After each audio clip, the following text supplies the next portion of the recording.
Today, we'll be exploring list comprehensions and how they can enhance your programming workflow. Creating lists with for loops can be quite cumbersome, but by adopting list comprehensions, we can reduce the amount of code that we need to write, and we can often boost runtime performance. So throughout this video, I'll demonstrate a side-by-side comparison of generating lists using for loops and creating lists using list comprehensions so you can see the benefits firsthand. And we're going to start off with the most basic example. In our first example, we want to create a list of natural numbers from 0 to 9. Using the traditional for loop method, first we'd create an empty list that will house all our related items. Next, we'd set up a for loop and append an element to the end of the list upon every iteration.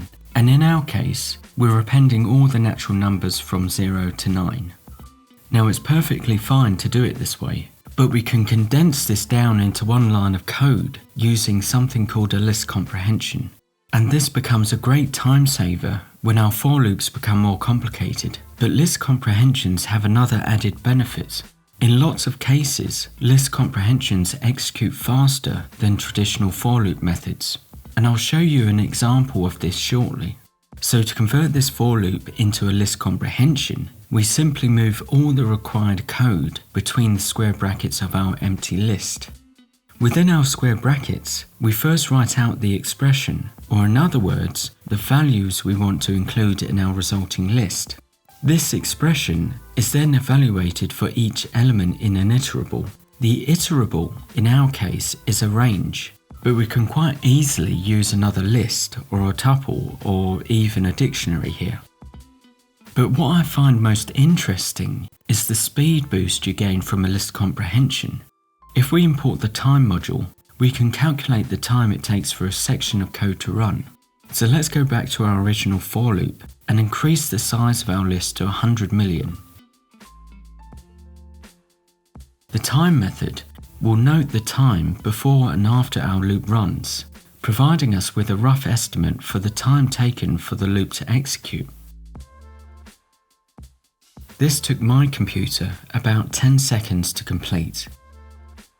Now we're going to comment out our for loop and test the speed of a list comprehension. With this particular example, we managed to halve the time it took to make our list. This speed increase won't always be this good. It all depends on the efficiency of the code we're using in our expression. Let's try another list comprehension example. Instead of using a range as our iterable, let's generate a new list from the items in our previous list. So our previous list has numbers ranging from 0 to 9. And I'm writing out here as a list comprehension to make our code neater. Let's imagine for a moment that these numbers represent the radii of 10 circles. We can create a new list with the corresponding areas by using the formula pi r squared. Writing this out in the traditional way, we might type something like this. What we're doing here is generating our various circle radii with a list comprehension. Then within our for loop, this expression calculates the area after being fed the radius from the radii list, and we round the result to 2 decimal places. This sum is then appended to the circle area list. To convert this list into a list comprehension, all we need to do is copy and paste our expression into the square brackets and add our for clause. Now, in our previous example, we generated a new list by performing an operation on every single element in another list.